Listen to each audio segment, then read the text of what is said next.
Ndamira pamberi pedera mambo mutasa. Ndamira pamberi pedare ramambo mutasa. Zvese sande zvechokwadi. Zvese zvandichataura ndezvechokwadi. Ndikanyepacharaswa nemhosva. Ndikanyepa ndicharaswa nemhosva. Mwari ari mubatsiri wangu. Mwari ari mubatsiri wangu. Ini ndoitwa Garikai Mucheni.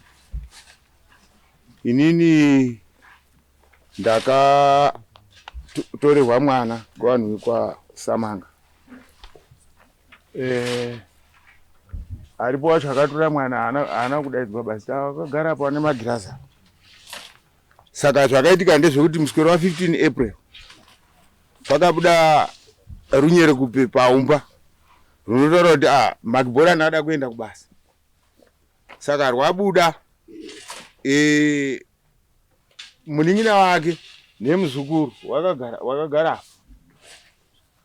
Wakabva wauya kotitaurira baba namai kuti mukoma ada kuenda kubasa asi anzosataureba ndimashi. Saka naizvozvo tikati zvakamboitika kwani kuti munhu anosimuka asina kutaura. Saka semunhu anga aruda rwendo rwake wakakakatidza tikati isusu toda munhu mukuru ngekuti uruziva here kuti apa makanga muri mujana makamboona bhani akudyiwa nemba. Akati baba inini wangabva aita nini here. Tikati aiwa zvinoitika ndezvekuti upenyu. Saka inini kuti uruda kuenda ndiruda vanhu vakuru vanobva kwaSamanga vanouya pamba panapa. Saka mukomana wakamhanya aibva aenda kotaurira mbuya wake iye Nyakumutora wakagara uko. Saka zvadaro wakabva raakoda izvi mbuya wabva wasvika wanga wamuswera wa16 April. Saka akabva asvika kotsanangudza tikati imi mauya muri munhu wechirume here kwaSamanga. Zvikazi baba mukuru wedu munomutora kuita munhu akangwara here uya. Tikati kungwara kudii. Saizvozvo tava tichizongoona kuti takunga tiruda kuti mwana atisenzere pamba panapa. Saka naizvozvo takabva tangoti alright wanga warongedza here. Zvikazi ndarongedza. Zvikazi namacharo iwo akagara apa. Zvikanzi baba wacharo wachaenda Mwamutare nemabhanana. Saka zvachaenda Mwamutare nemabhanana wada kuenda nawo marondera. Saka mukomana uchasiwa pai Makibhorani uchasiwa pabhazi. Tete wozomutambira. Naizvozvo wakabva waita saizvozvo 17 April kwakusimuka waibva wasvika Mwamutare. Mukomana aibva asvika Shirugwe. After 4 days aibva afona kuti baba namai ndaakunoko napedzo ndiri kushandisa ndidzo idzi. Takagara takuzoenda kobuda ku 25 November 2017 ndipo mukomana akabva afona akati ndichauya nekuHarare ndotora munin'ina. Saka zvandoda kutora munin'ina kuHarare tichauya. Saka takataura tese namai. Saizvozvo tagara kudaro 28 April takabva taona uyu mashi akusvika. Saka mai anga aenda kuchechi kazi Makibhorani haasi kuoneka. Tikati sei zvafamba sei. Zvikazi ndiro zvaitika. Saka iye pakutorwa kwaakaita iyeyo akanga azi unenge ari kusenza ikokoko kwanzi kwaita mabhanana 1000 nekurima matimati. Saka wanenge ari kushanda wese asi iye hatina kutombomuona apa akangoenda akabva atodzokera kwautonga tiri kutomuona ngekuti tiri padhuze nepadhuze takaganurana panapa ndipane makamera. Saka saizvozvo tava tati alright tichataura nani naRujeko. Rujeko uri apa. Saka manheru acho mai auya ndamupira nyaya tikati maiyo nyaya iri panapa ngekuti mwana uri haasi kuoneka. Saka ngatifonere Rujeko ndibva tamufonera. Zvikazi mwana wakaita shoti yekuti huku anga ari kuita zvehuku. Saka wakaita shoti plus akatora foni yasenzia kunoku huku idzi dzadziri dzegroup dziri dzevanhu 5 ndikati pakadini pakanaka saka iwewo kumapurisa wotaura mapurisa akabva andipindura ipapapo akati kumapurisa handimboendiba ngoti ndandiri kugara nemwana zvakanaka ndikati aiwa uyu mutemo wekuti pa24 hours unofanirwa kuti udini utaure kumapurisa saka saizvozvo tandoti kasi ndikuda mabhanana kana muine tane ndikati unoda mabhanana sei iye mwana uyu asikuoneka aibva ati after 2 weeks ndichasvikako sure 2 weeks dziya dzibva dzasvika tatakagara pabvute namai aibva asvika tikati tipei tizwe ndimi mune warushaikwa zviri kufamba sei zvikazi mwana handisi kumuona apa ndikati mwakamangara iri mumapurisa zvikazi ndimbomangari mumapurisa apa denga chaiko chaiko ngekuti mwana uyu ndaigara naye zvakanaka ndikati aiwa hazvisi zvoba imimi chiendai motore chipepa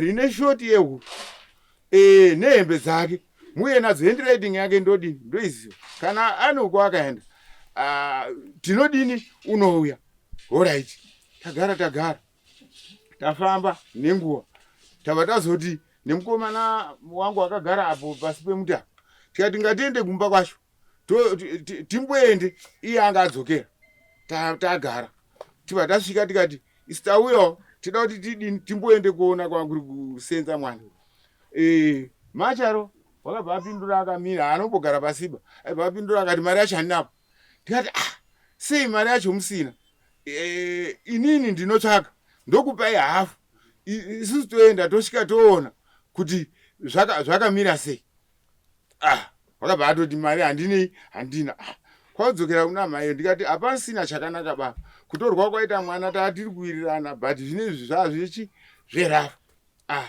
tagara nekufamba kwenguva mai wacho ari apa waibva wati dai kwakuruti kushaikwa kwakaita mwana wenyu ari umwe munhu pane zvakabvira kuitika zveshuwa zvino muri vanhu kwavo ndikati ndizvo tidii isi tiri kufungidzira kuti mwana uriko gare hapana kupera masondo mairiba mwana aibva abuda pane uyu aibva ataura kuti raragodoka kudai kasi baba musafungoti ndichirikoba ini ndakatanga kuona ati chiduchi musafungoti ndichirikoba inini ndakatourayiwa ndimashi uyu ari apa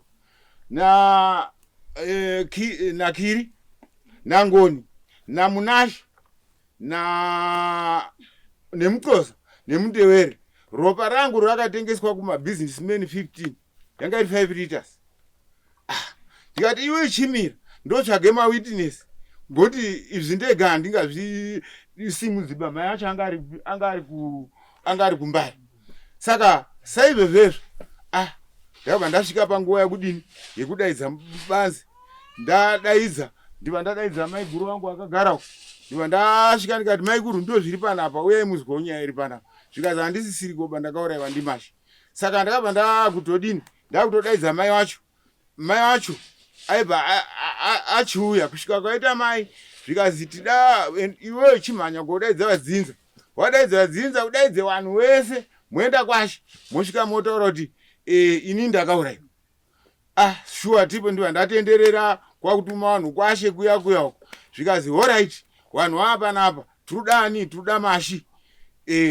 auye panapa vanhu vaibva vangokwira kuenda kumba kwake kuya ukazi hapanapa ndiri kumuona kwaari ngatiende kumashopu takaenda kugadheni kwakuona mukoma wacho kazi hambai kumashopu tinomuona asi kiri watiza wakumarondera uyo tabva tasvika pamashopu tabva tamuona udarezve aibva atorwa tamunzira ndipo akabva ati muri kundiunganira chiko muri kundiengera umba yakanaka wakati zvisi zvoba hambai iwo taurire mberi tasvika pamukova paya wabva atanga kubvunzwa kuzi vanhu vese muri kuzwa here inini ndakaurayiwa ndimashi saka saizvozvo inini handisisiri koba ndakaurayiwa ngavanhu 6 iwawavo saka iye mashi wakabva apindura akazi saka iwewe wamuka here iwewe makbhoran ndipo pakabva patanga kushatirwa mudzimu aibva achitanga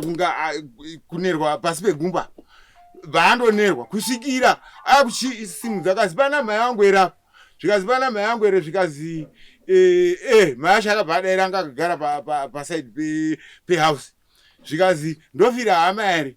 Zvikazi munhu shuwa isusu takauraya munhu tikakanda mudhemu. Aibva achinja kwenguva shoma shoma. Zvikazi ifa uri ng'ombe. Ndimai acho akagarapo uyo. Wane heti akada kuita kake apo. Saka zvadaro anzi ifa uri mombe. Akabva atanga kuramba iyeyu kutanga kutsika madziro. Tibva tasvika panguva yekuti munhu waramba. Saka aramba kudaro takatanga zvekutuma. Aibva adzokera mumba kwake wanerwa pasi pegumbo. Aibva anzi ndo mbadharo wendimbotanga kumupa first nzwisa yakuratidza kuti ndiye akadini akandiuraya gare zvibva zvanzi alright. Ndiri kuona mabhotoro ari mumba make iyeyu mairi akatorwa mweya wangu. Saka mabhotoro aya mukoma wacho anga aripo. Kazi iwe mukoma achisimuka namukoma wangu inini neumwe akasimuka. Waibva wasvika kuya kumukoma waibva asvika aibva atora mabhotoro aya ari kudzokera vanhu vakangozara seizvo takaita kudarizvo. Mabhotoro aya achiouya vanhu achiodadzira kuti ndiwo mabhotoro ane mweya wangu. Ndokutora mabhotoro aya akamaisa mudhagi akatora tsito dzaakaisa imomo akaaputisa akati endai morasi ndiwo mune mweya wangu. Saka naizvozvo takagara vanhu vekwaMuchenu tachisungiswa manje ndiyeyu mapurisa aibva amboenda. Isusu tibva tasara bva taronga tikati hambai toende kuona kune mwana. Iye akabudirwa achingotaura kuti inini ndiri mvura mwandakakandwa. Saka tikasvika inini wakabvuma chikaranga chinoda kuitwa inini munondoni. Alright. Tabva tatumazve munhu kwashi. Tatuma munhu kwashi tikati imoye yave kuenda Chirugu kuti tione papa nemwana nekuda kutraya kuti tione kuti tinouya naye. Tabva tahaya motikari tibva tadzika Chirugu takasvika mustation na 4 o'clock dzekuedza kwekunze. Ndipo patakabva taenda pastation tibva tabvunzwa zvikazi iwe Rujeko vanhu ava zvautaura kuti hauna kuripota apa. Kazi handina kuripota apa. Sei? Kazi andakashaisha. Zvikazi haufaniri kuita so kuti munhu atsakatika. Saka iwe chiuya unyorese kuti une munhu ari missing wanga warugara naye iwewe. Takabva tazi budai panze apo mumirira. Tibva tamumirira apedza takabva tachiti isusu rori rotati naro wairi watatabva nawo wekwawo wabva wapinda mupyusha yanga ine wekwawo waibva wachitungamira mberi. Isusu taenda tasvika ipo papo iwo apo wakaenda takapiwa mapurisa mairi iwaya anoti baba mune chiburuka chabva wapinda manje mukati. Asi mwana wenyu tiri kuona ari kumhanya. Mwana akamhanya akati ndiko kwandaigara. Aibva apinda papano vanhu patakishop. Aibva asvika kopinda mukarumu kayakayaka. Inini ndatera masira wakasara wakamira. Aibva apinda aibva adzokera. Aibva ati uku handiko kwandaigara ba. Uku handiko kwandaigara ba. Iwo waibva wadaizwa kuzi chiitai chikaranga wakando iye abhemi 4 yabo. Aibva ati ndiani angandimonera 4 yamonerwa 4 yaibva abatidza. Akati iwe Kiri uya kuno. Kiri akaramba. Wese waibva wati wanopenga. Wasi saka zvikazi mukati umu hamuna hembe dzangu bofu. Ende handimo mandaigara ba. Asi ndakungopinda kuti ndidini ndione kuti ndaonei. Saka ava vakabva vangoti muShurugwi uya waiti waigara na Magborani wakabva vamutora wagara. Mapurisa iye akandotaura futi kuti pane mukomana atorwa atendedzwa kuseri zibutwa iri tariona. Ipo paya tapinda mukati muya tapinda rarizi skipa rakaiswa plastic hembe dzikabudiswa. Akabva anonga skipa yake yakabva naye kuno. Dzimwe dzese akaramba kuti inini idzi hadzisi dzobesa ende dzakanga aenda nadzo dziri mukiti hatina kudziona. Saka ipo tabva tasvika panguva yekuti waakuti ndida kuenda kudhemu kazi nemapurisa mukaenda kudhemu kwaakakandwa gore rineri kwakanaya mvura. Saka izvo kwakanaya mvura munoita mitumbi miviri. Kana maita mitumbi miviri mozodii? Imimi dzokera henyu kumusha. Shuwa paya takabva tapinda pai takabva tachipiwa mushiriguyo aibva ndibva ndagara mumba maomo pakatebho. Mushiriguyo aibva auya kukazi mwana wenyu aitaura ngezvekuda kuenda kuSouth Africa. Saka ndizvo zvakaitika. Isusu mwana wenyu aitaura zvakawanda. Iwo akungodaidzira kuti yanga iri mbavha. Aitora huku dzangu panapa mazvona. Saka kubva ipopapo takabva tasiyirana ipopapo tibva tati ngatibude. Motikari yakandomira apo. Tabva tadzokera mumotikari taonekana nemapurisa. Tibva tadini? Tibva tadzokera kumusha.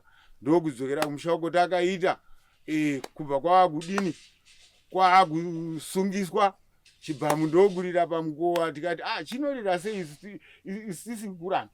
Isusu ngatiende. Mhuri yangu kwaakusungwa kwaakuzobvisa mabhero. Nanhasi vanhu wakandondisunga ndakatosungwa izvezvi. Kudai kusvika makore ano aya taenda kwa Mapara wakasvika konyepera mambo. Wakati mambo nyaya yedu iri kupi? Iri kumapurisa. Tadaro zvakasvika korwadza futi tiri pamarayani ipapo. Mai wakakwererwa mari ngeavo ari kumbare. Muswero ndamudaidza ukazi kumba kwangu kune nzara. Takavakidzana kwakutora mari kwakukwereta mukadzi wangu. Kwakutenga ufu kwakuuya nawo. Adaro wakazobvunzwa ndimai kuti imimi ko chikwereti changu haana kudayira. Saka naizvozvo kubva panguva iyoyo wakazodaidzwa wakazosangana namai wemukadzi mai akagara apo padhuze apo ane dhuku reblue awo ndiye mai wemudzimai weuyu. Ndokubva wataurirwa kuti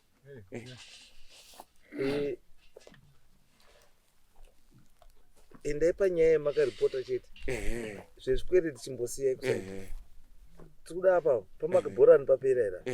Ndipo ndakuda kuenda kuti pakazofoniwa ngekunga isusu ataurirwa mai wacho zipane mhosva. Saka pakazofoniwa kukazi taurai namakabhorani.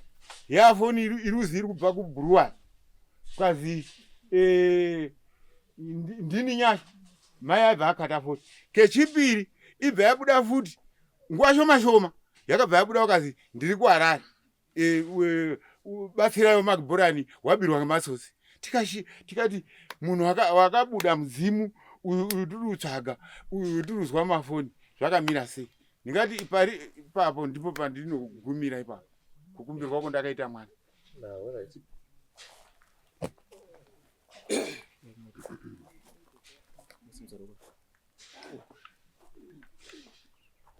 Ndamira pamberi pedera ramambo mutasi. Ndamira pamberi pedare ramambo mutasi. Zvese zvendo zvechokwadi. Zvese zvandichataura ndezvechokwadi. Ndikaipa nemhosva. Ndikanyepa ndicharaswa nemhosva. Mwari arimbatsira wangu.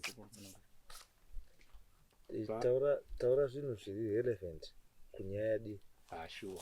Yataurwa. Sure. Chete. Pamusoro imambo mutasi. Yes. Ini ndinonzi Innocent Mashiripiti Samanga.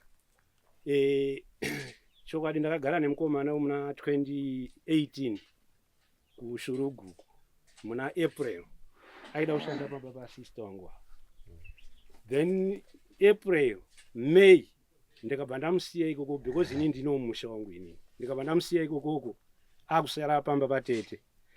April, May, June, July muna September ndipo tete akanitaura kuti mukomana haasi kuwanika pamba pake.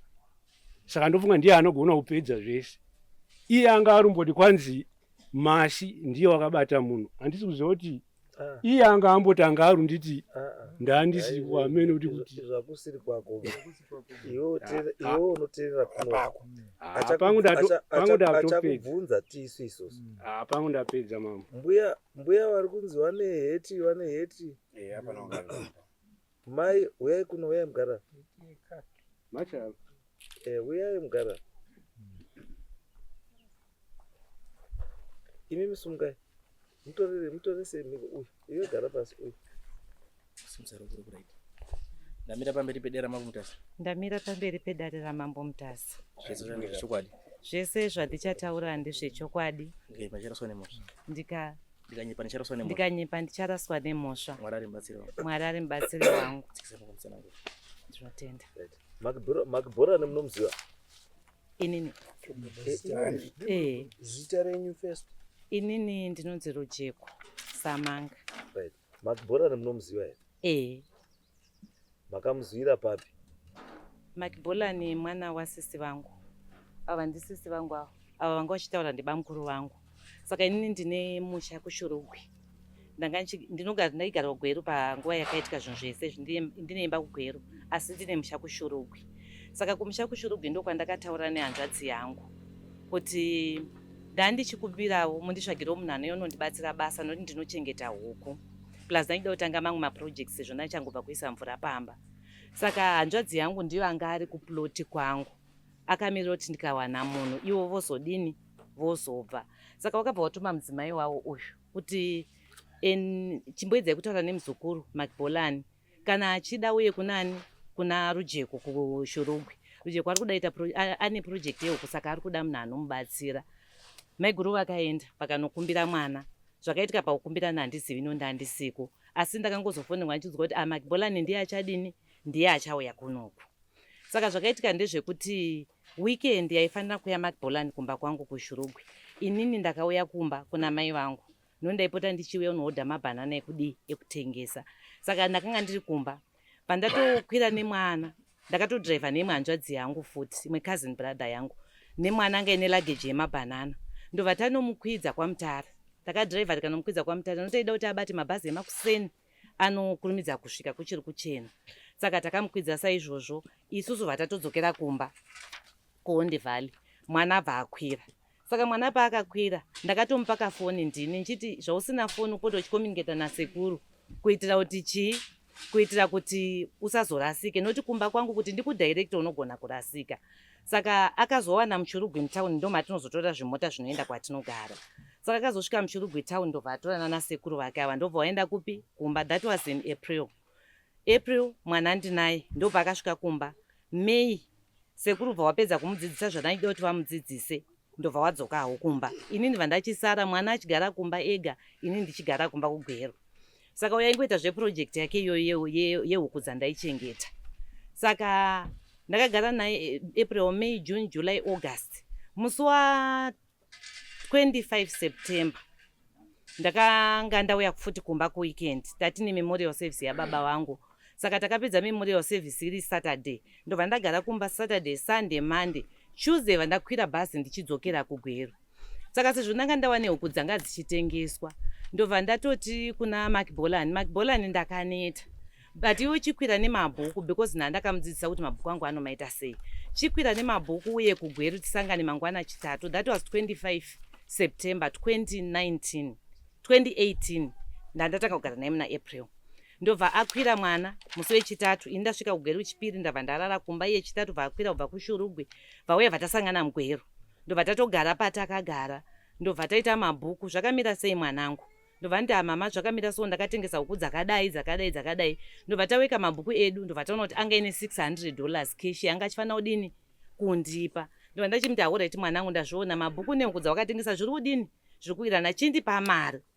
Mwana vati momzi ndakanganwa mari. Ndikati iwongo uchigoya kupune mabhuku asina mari. Inini ndakuti uye nemabhuku nemari. Zvikanzi momzi ndakanganwa. Ndikati alright mwanangu. Chidzokera unodini unotora mari. Ndobva adzokera nemabhuku ake. Mabhuku tatopedza nawo. Ndobva adzokera kuShurugwi kumba. Saka inini ndakapedzisa kutaura naMakibholani ari pane pamwe patinoti pamaChina soni pamwe patinongopfuurawo napo. Ndabva ndapedzisa kutaura naye Makibholani mwanangu wakupi because ndandakamirira. Ndandamuti unodzoka wotorara hako kumba noti pauchaenda uku kuShurugwi nekuzodzoka nemari hauzokwanisi kudzokera kupi kumba kwedu kune makorokosa haugona kuzofamba usiku. Ndobva ati mama momzi ndawa pamaChina. Ndikati it's okay.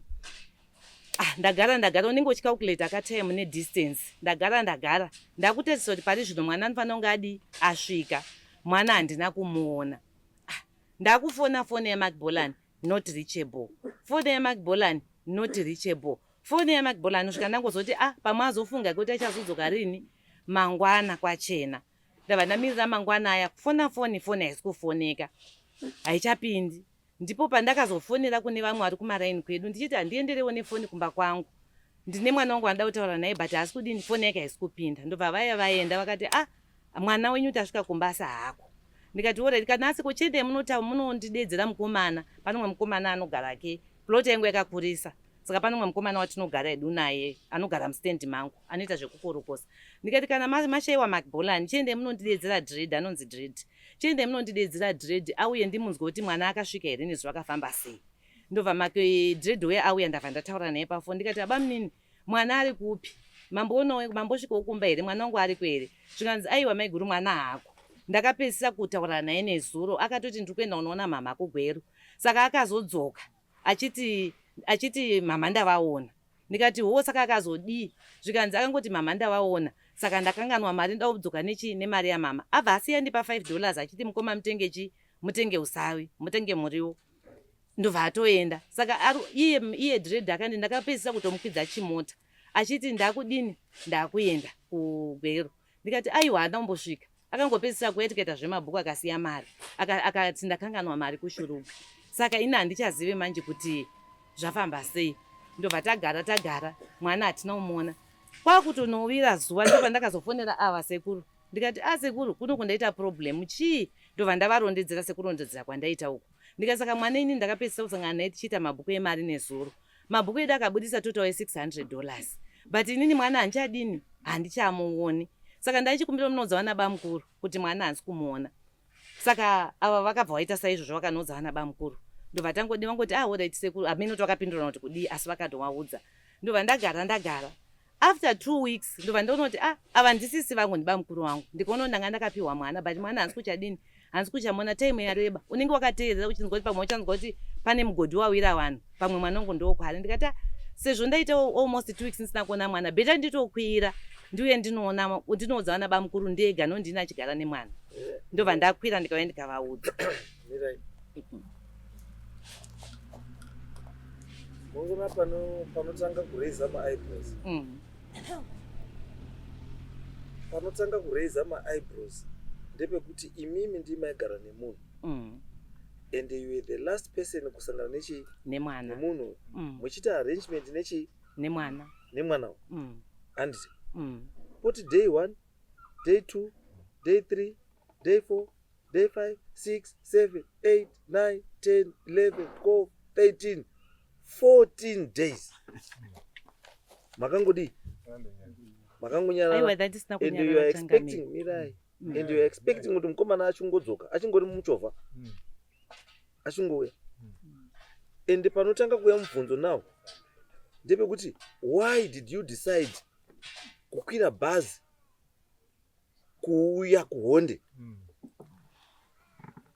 Asi chinhu chekutanga chamaifanira kuita after mashaya munhu is to report to the nearest police station. And munozwa kuti munhu anodeclare after 48 hours kuti munhu ari missing. And you did not do that. Ndo mubvunzo wekudi okutanga. Makafunga imi kuya kuHonde instead yekuenda kumapurisa. Andizvo. Mauya kuHonde kwacho handina pandazozwa apa pakachita vanhu pazoitwa futi record yekuti makazomboita futi an attempt yekuenda kumangara futi kumapurisa. Ndo kwatanga ndichida kuenda ndapedza kurondedzera. But ndoti pava chekutanga kuti 14 days is a long time yekumira makamira without any report of a missing person. Ndipo ndada nditaura chete kuti ndo chekutanga ichocho panoreiza eyebrows. Kuti cannot take you 14 days. Alright, saka imi kufunga kwenyu mimi. Pa 14 days McBolan hako. Saka huku dzenyu dziri kuita sei? Alright, pamusoro ichangamira. No, ndinobvunza. Pamusoro ichangamira ipo papo. Pamusoro ichangamira. Kuti chimbondipindura ipanduda. Munhu angari in charge nehuku dzenyu ndi McBolan. On a day to day basis. Andizvo. Munhu amakadzidzisa mabhuku ehuku ndi McBolan. Handizvo? Then Magboran goes missing for 14 days. Ndopanda kuchibvunza kuti kumapurisa hamuna kuripota 1 ko huku anga akufidha huku ndiani? Ndidred anga akufidha huku ndiani? Because kutaura kwamaita matimi basa raMagboran ranga riri kufidha chii? Huku nekutengesa chii? Huku. Ende pamapedzisira kusangana naMagboran huku dzasvika pekutengeseka. Mamuri kutotengesa huku 600 hapana. Apa 600 hapadi? Hapana. Handizvo? Mubvunzo unobva wauya kuti Magboran wazowakwira chii? Mamufonera weDred. Dred wati Magboran ndakamukwidza chimuchovha kuya kuGweru. Handizvo? Matopera ipapo. Then ndikuenda kuti ndifambe nechii? Nenyaya yacho kuti nyese kuona kuti nyaya ipa yakashatira papi. Handizvo? Mafonera Dred ati uyu mukomana ndakamukwidza muchovha. Handina kuzwa pamainstructor Dred kuti mukomana asi kuoneka ndionerwe huku dzangu.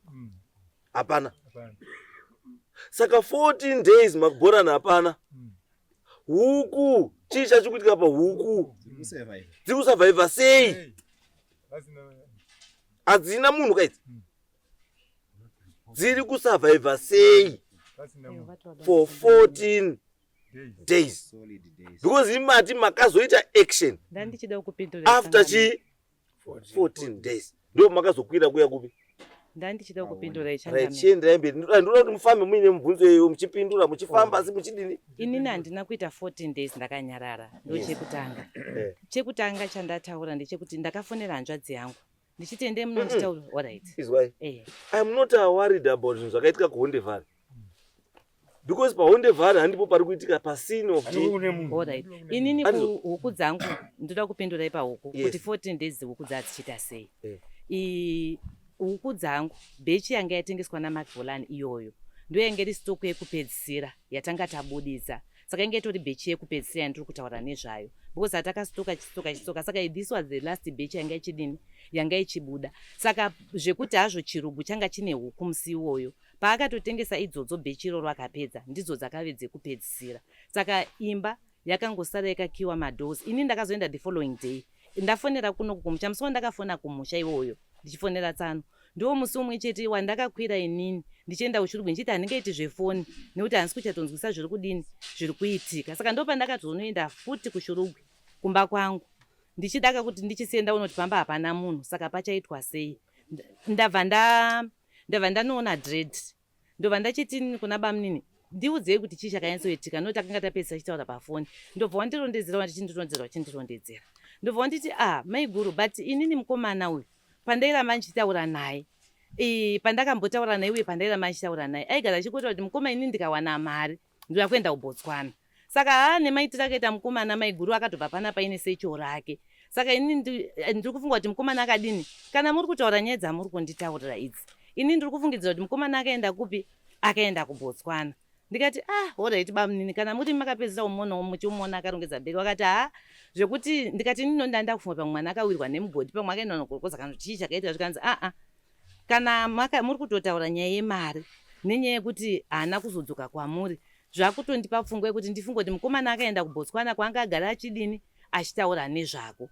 Kana inini wangu anga kambondiudza wake samai wake but haisi nyaya takanyotora kwenguva refu. Asi mukomana uyu ndiye akatozondishingisa.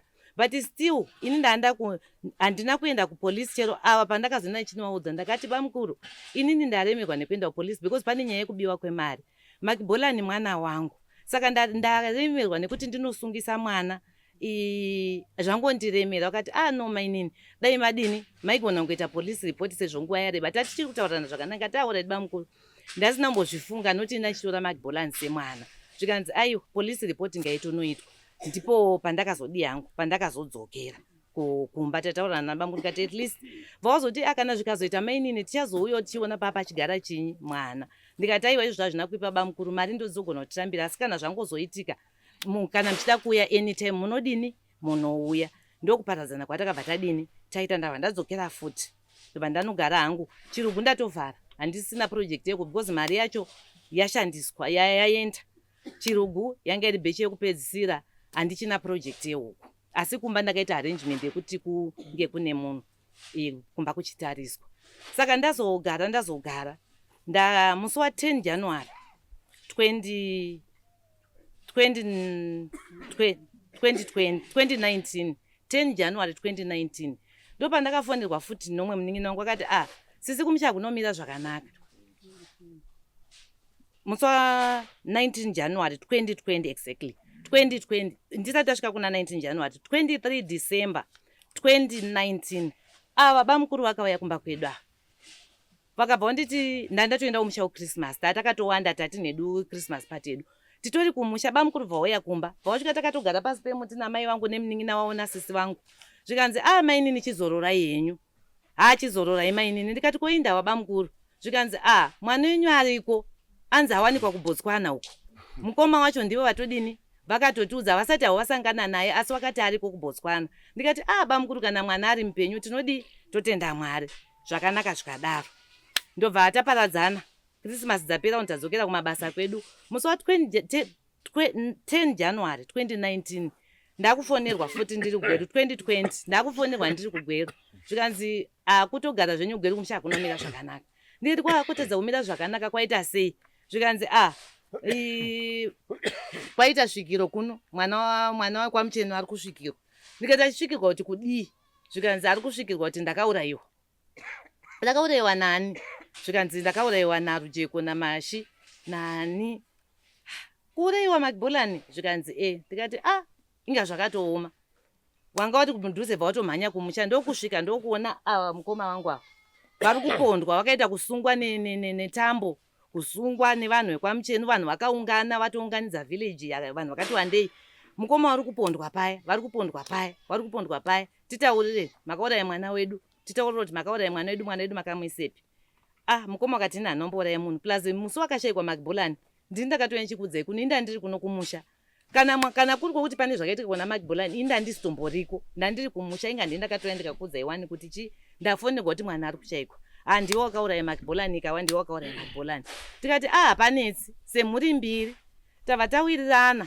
mukuwirirana vatati sezvo pane nyaya yekuti vamwe vari kuti takaurayirwa mwana vamwe vari kuti hatina kuuraya mwana saka tanga tadii kuti sezvo pane svikiro pakanaka tadii kuchibatanidza maresources edu isu vekwaSamanga nevekwaMucheni tibatanidze maresources tiende kuShurugwi kwacho kuri kunzi nesvikiro ndokwandakadini kwandakaurayirwa ndikakandwa muMukoba Dam ngatichibatanidzei mari tiende nesvikiro rinotitungamira tiwane pakakandwa mwana aurayiwa takaita saizvozvo tikabatanidza mari tikahaya mota rori tikaenda vanhu vakauya kuShurugwi ndandagara hangu ndiriko vakauya kuShurugwi tikati hatingaendi kuShurugwi tisina kupfuura nekumapurisa tapfuura nekumapurisa paya tataura kuti ndo nyaya iripo mapurisa akati makaripota here ndikati handisina hangu kuripota zvikanzi zvakanaka kana mamusina kuripota chiripota missing person ndakavatsanangura zvikonzero zvandandisina kuripotera vakati still kana pakadaro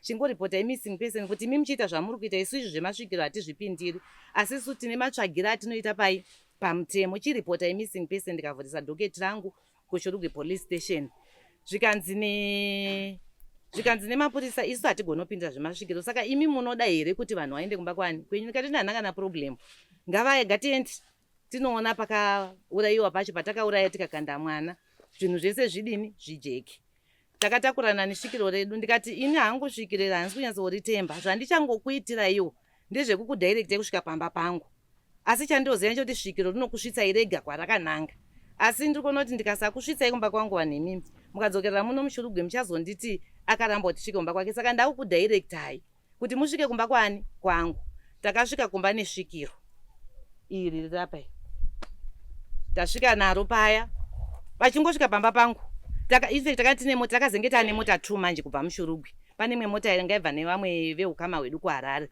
saka takangoenda takateedzana nekuti tichida kuti mota iri kumashure haisi kuziva kwairi kuenda ine vanhu vanga vabva kumusha itevere mota yedu iri kumberi saka takangosvika takateedzana kudai tichiva director road ndobva tasvika pamba pedu tichingosvika pamba pedu svikiro racho iri ndobva rati hapasiripo pandaigara ini vandotoshandisa kuti saka kana pasipo paigara kumwe kwandakambogara ndikupi kune musha wangu zvikanzi hapasipo pana ndichigara ndobva atiza achienda kune imwe takishop iri padhuze. Asvika kutakishop uya mhino takaiteiswa isati nombomuteero wedu takangomira vaazodzoka tikangoona akuita zvinhu zvatisingachanzwisisi kuti tiri kuenda here tikati iwe tiri kuda kuenda kune kwakakandwa munhu chitunha chenyu tikwanise kuchinyurira tiende kunoviga mwana azorore.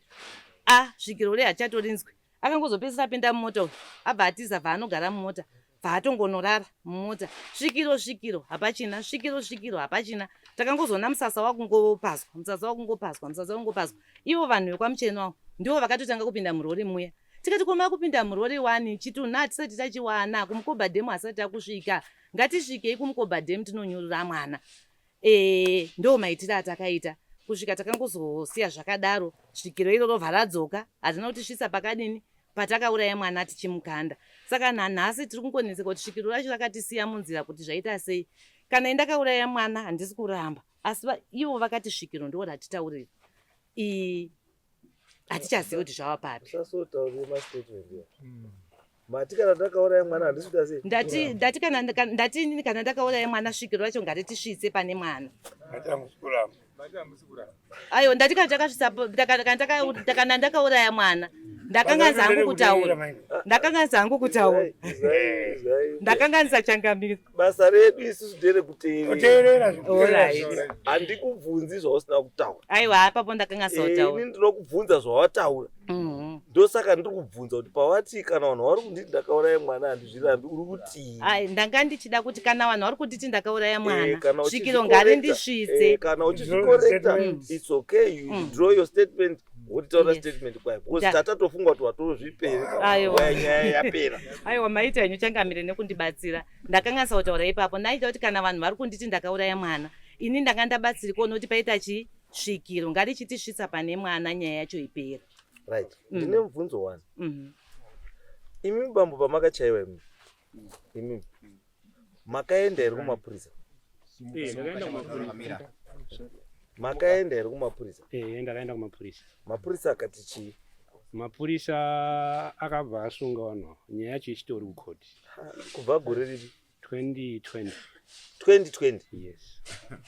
Nyaya yeassault ichiri kukoti? 2020? 4 years down the line. And you told me nyaya yeassault. Ina ndingaziva ichiri kukoti. Makamboita follow up? Takabva kumusi wechitatu wakabva watichinjira date wakati musi wa26 chitatu chezwana ichi. After mama mboita follow up futi kubva iwo musi wechitatu makuita follow up nenyaya kuti kune kusamunira uya handina kuita follow up ba. Makadini? Ndiwo wakatonyora summon. Wanani? Iwo iko rakatobva kwa DC. Mupurisa ndiye akazondidaidza kuwaunda. Aiwa. Nyaya wakaripota kupiwa? Kwaruda. Wakaripota kwaruda? Saka summon inobva kwa DC se?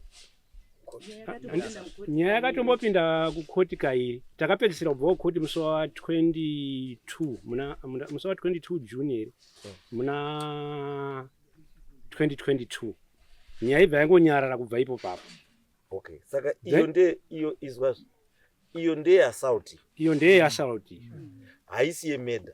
Tisimbotaura nezve basa mwazwa tisina kumbotaura nezve. Yeah, mawinga panapa.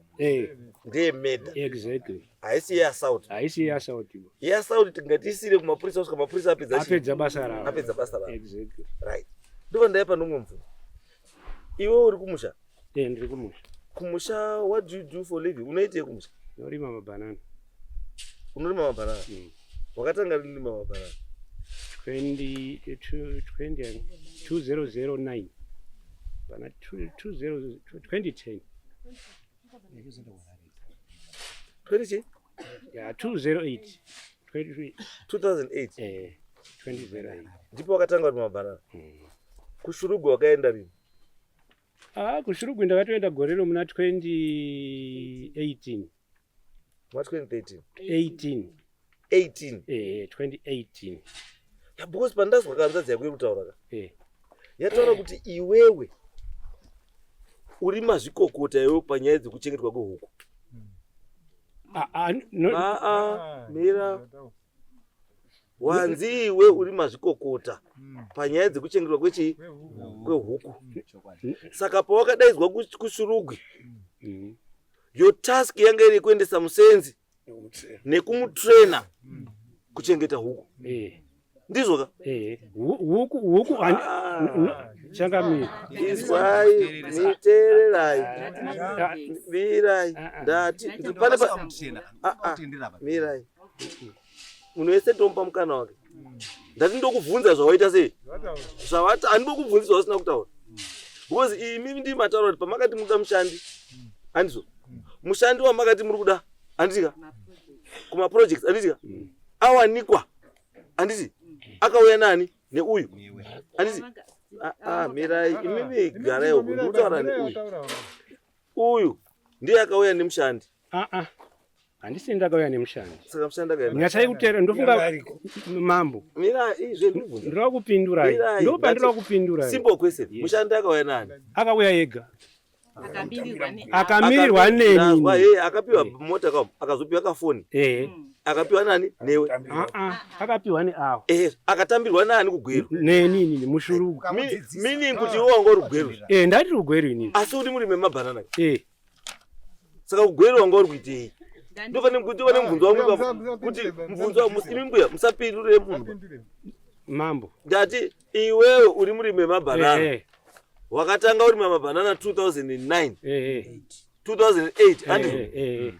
Asi pakatsvagwa mushandi uyu wanga usiri kuhonde vhari baiwewe. Ndandisi kuhonde. Wanga uri kushurugwi. Handizvo. Ndozvandabvunza kuti kushurugwi wanga uri kuitei? Ndopandira kupindura imambo ipapa. Chipindura tizo. Uyu ati maprojects handiti paakapa anga arubva kuisa mvura pamba pake ndofunga azvitaura. Ndakatobva kuno kune seed yebanana inini kwahonde. Ndikaenda nayo iko ndindakatomudyarira inini. Akabva azotanga kuita zvehuku. Uyu musikana. Maona ndo pakugara kwandakaita kushurugwa. Pakazosvika mukomana uyu. Ndakagara naye ndofunga kwemonth. Ndo pandakabva ndabva kushurugwa. Wakagara naye kwechi? Kwemwedzi, ndofunga mwedzi. Ndati wagara naye kwechi? Mwedzi. Wakauya muna April, muna May ndakabva ndabva kwa kushurugwa. Ndikabva ndaenda kwaHonde. Izwa shamwari. Iwe wabva neseed nebanana. Kuendesa kuplot kwatete kushurugwa. Basa rako ranga riri kunodyara chii? Mabanana. Handizvo? Asi uri muprocess yekudyara chii? Mabanana. Handizvo? Wakabva wanzi chibatsira mukomana wawakandotambirawo. Handizvo? Kuita sei? Kumudzidzisa kuchengeta chii?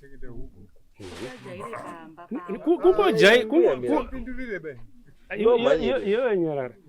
Mabvunzo utaura neuyu. Ndati iwewe wakanzi mukomana wakamudzidzisa here? Mukomana ndakamudzidzisa. Ini ndakagara nemukomana kwemwedzi. Handiti anga asvika ndiri kubvunza chine zviri simbo. Kuti mukomana wakamudzidzisa here? Ndakamudzidzisa kwemwedzi wacho iyoyo ndakamudzidzisa. Kuita sei? Kuchengeta huku idzodzo nekudyara mabanana anga aripo. Ndiye munani? Muna April. Ndiye muna April. Wobva waita mwedzi wese? Ndinaye. Uinaye? Which means kuti May. Wese uinaye. Ndofunga pana mid May apo. Ndinongobatanidza mwedzi uyu ndandinaye. Mwedzi wanga inaye. Iwe uriko makaburitsa mabhechi mangani huko? Rari ngori one batch ainozotosvika pekupera ba because 6 months dzacho 6 weeks dzacho anozodzipedza. Unodzipedza. Saka bhechi iri ndiro rakazopedziswa na azani Magbora.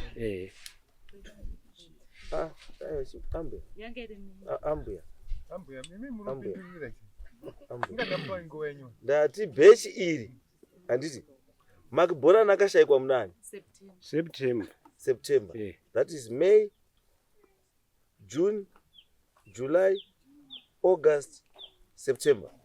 Ndizvo? 4 months. Ndizvo here? Ndizvozvo. Ndati ndikubvunza. Ndizvozvo. Ndati chi? 4 months. 4 months. Right. Apo tichesa nditi? Hatisokakawadzana aiwa. Ndizvozvo. Ende hatisiri kunyaya kuti da kuwa mu defensive mode aiwa.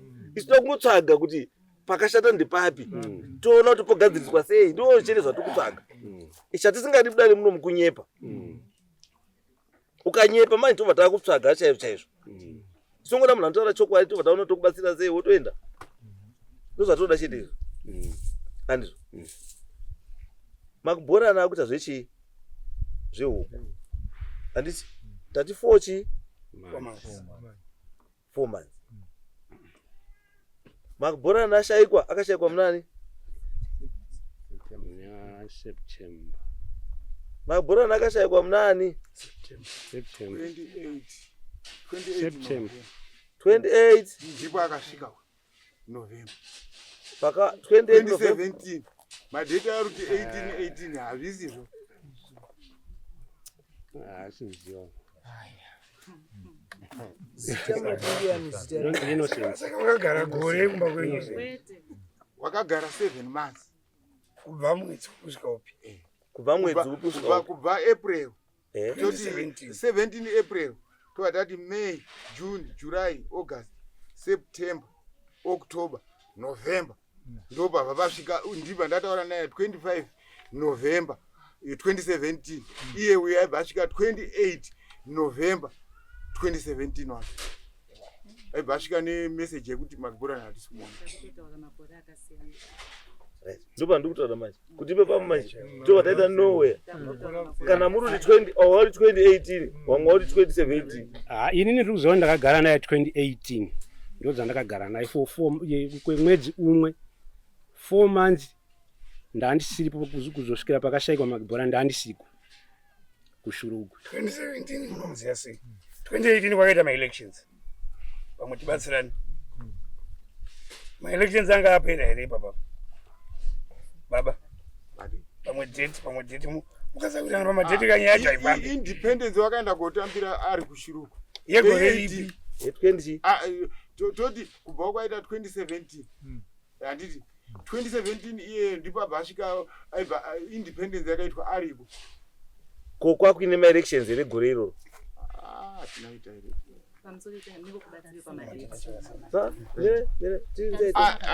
aya mapepa aya mapepa uyu iri pepa iyi nezvakaitika kubudirwa kwemunhu richizoenda konyorwa zvaitika 2018 munhu asotsakatika kudhara uyu ndisabhuku uyu ndiyo picture yacho apa munhu anga achibudirwa tiri papapo makubhorani angamba ane makore mangai wakaberekwa 1994 kureva kuti dzadza almost 24 years ngakura nditi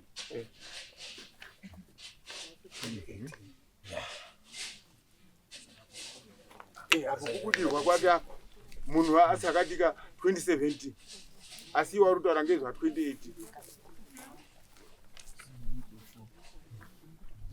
kurasana matiri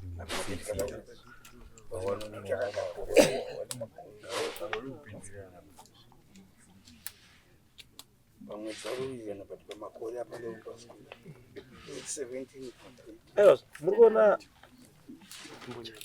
mwedzi kana makore zvinokwanisa kushaya zvo basa because nyaya yehombe chaiyo ndeyekutsvaikwa kwechii ndokune chii makore anokwanisa kudii kusiyana asi nyaya yedu isusu iri pakushayikwa kwechii kwemunhu ndipo tozoti munhu ari chii ariko then mubvunzo wangu inini wapekuti pakabuda svikiro iro haisi svikiro bai andizvo musazodaidzi muchiti isvikiro bai munotukisa masvikiro mahara munotukwa nemasvikiro harisi svikiro bai andizvo munhu kana paine ngozi ikabuda pamunhu munhu iye harisi svikiro saka imi mati imi statement yenyu uyu kubva pakatanga kuzwa svikiro makabva mangodhauta from the word go zvese zvamamuri kuita mamuri kuita muri kudhauta kuti sei maidhauta imimi ndii munozvidii ndii munoziva because ndii mataura mega kuti ndakandomudhauta from word chii go andizvo then maita nemunhu wenyu wamurudhauta maenda kushurugu maita sei zvese handizvo. Pataurwa nyaya yekunzi pane pakaonekwa sheti ikaidentifyiwa kuti sheti iyoyo ngeyaMcBoran. Sheti iyoyo makamboionawo makaizwawo nezvayo? Inini ndandisiko. Mamusi it's okay. Ndudawo. Employer ndeuyo. Sheti pamakaenda neuyo wamaidhautawo aisvikirwa nemhuri yese maenda handizvo. Ndandozwa manotaurwa nenyaya yekuti hamuna kuzoenda kugomo, asi the reason why musina kuenda kupi kumvura pane statement yazimapurisa ndiwo akakonesa kuti musaende kumvura because anga chiti mvura yanga yabva kunaya saka dhengu ranga rakadii ranga rakazara. Ndozva mataura imi mukati aiwa handiyo chi reason because you were never consulted. Makazongona misasa yakudini yakupanya. Asi pane statement yabuda yekuti muri pese makaungana dawo nemotikari yenyu maenda makaungana pane pamakaenda papa ine mbatya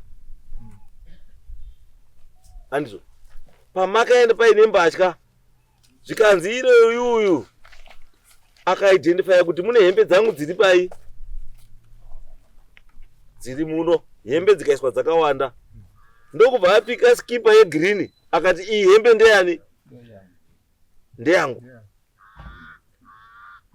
Pakaitika izvi zvimamuripo here izvi? Did you witness this? I didn't. Hamuna. Bambo, pakaita process yekutsvagwa kwehembe anga aripo ndiani? Iyeyu anga akatomira pasaidi pangu.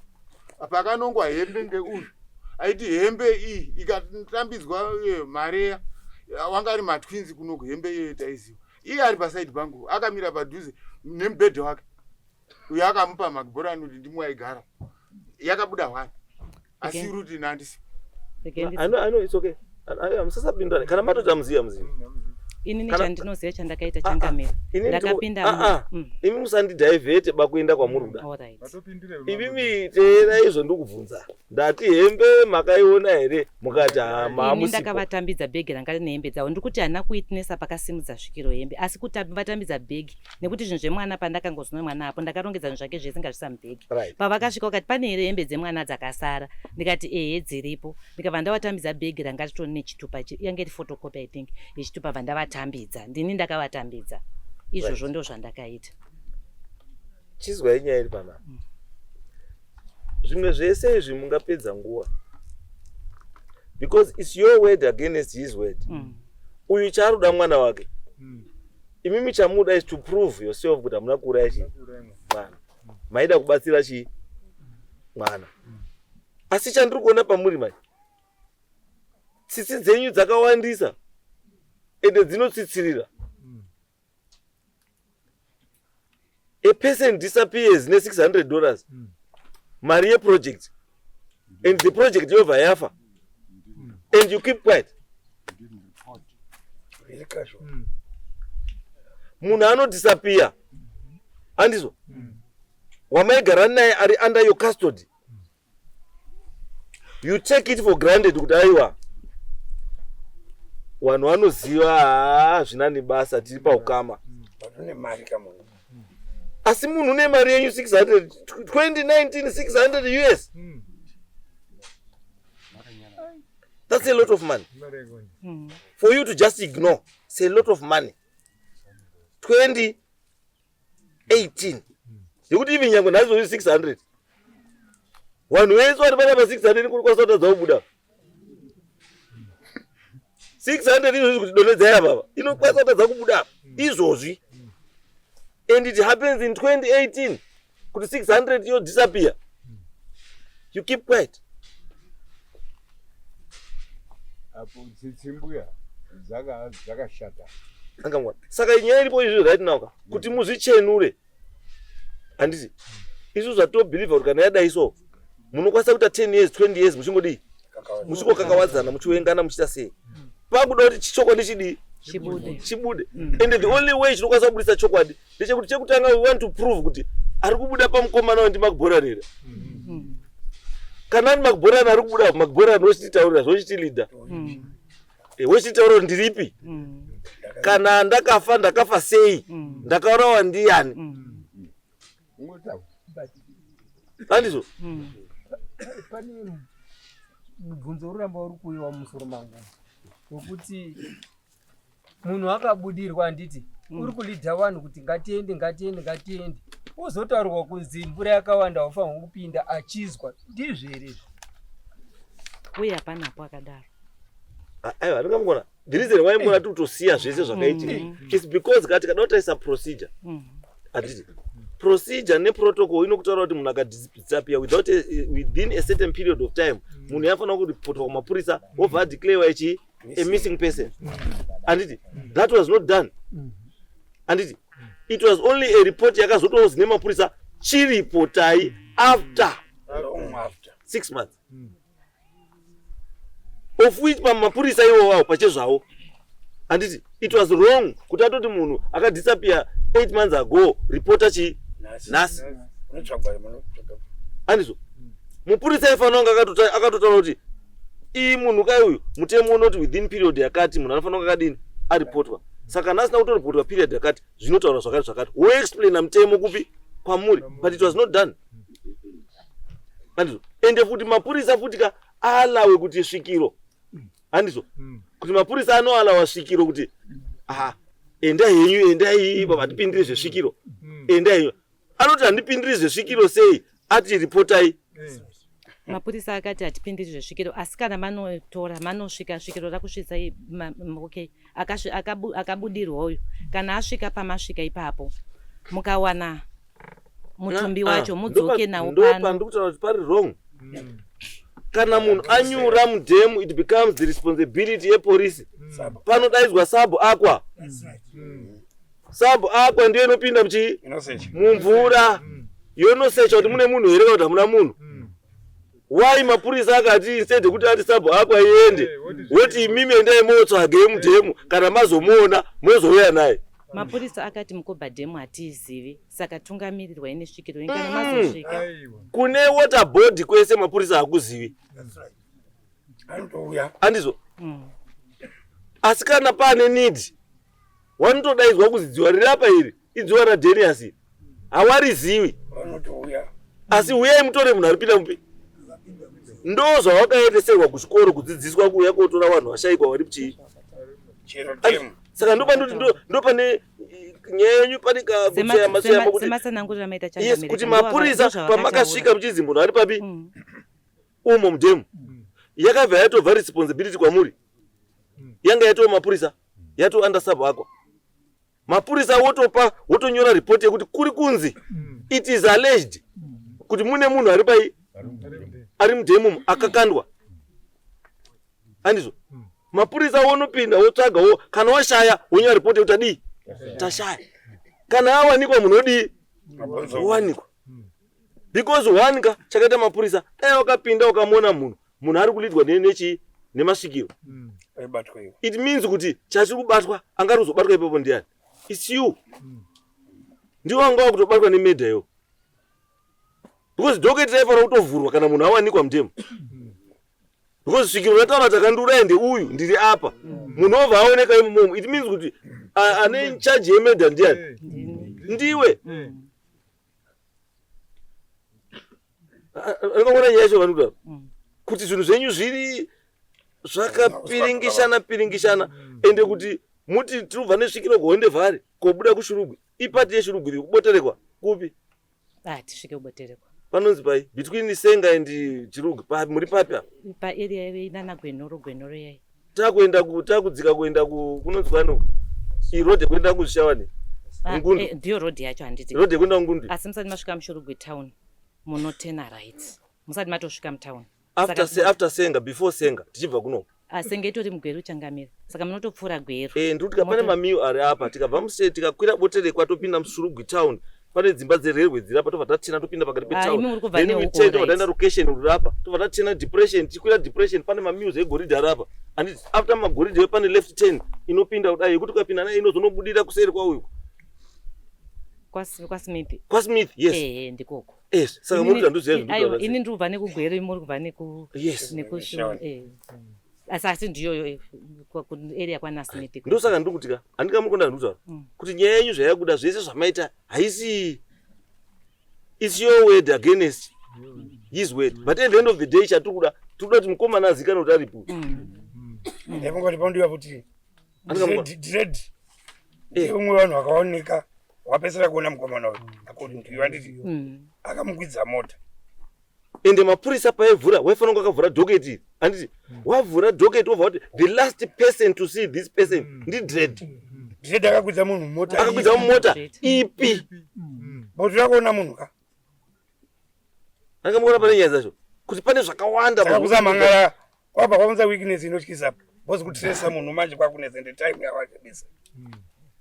But zvamakuda manje since mati pane chii ari kubudapo anzani Makibori Makibora andizvo Makibora zvatava kutoitaka takutoti makutofanira kupinda mudare uko kumbovhetwa andizvo mapinda kudare uko kana ari yeMakibora ari kubuda pane uyu andizvo chiremba atosumudze chii mweya wacho asumudze Makibora napo Makibora otaura zvakaitika ndo kana ari Makibora ari genuine but kana asiri genuine Makibora zvinobuda futi iko kuti Makibora uri papi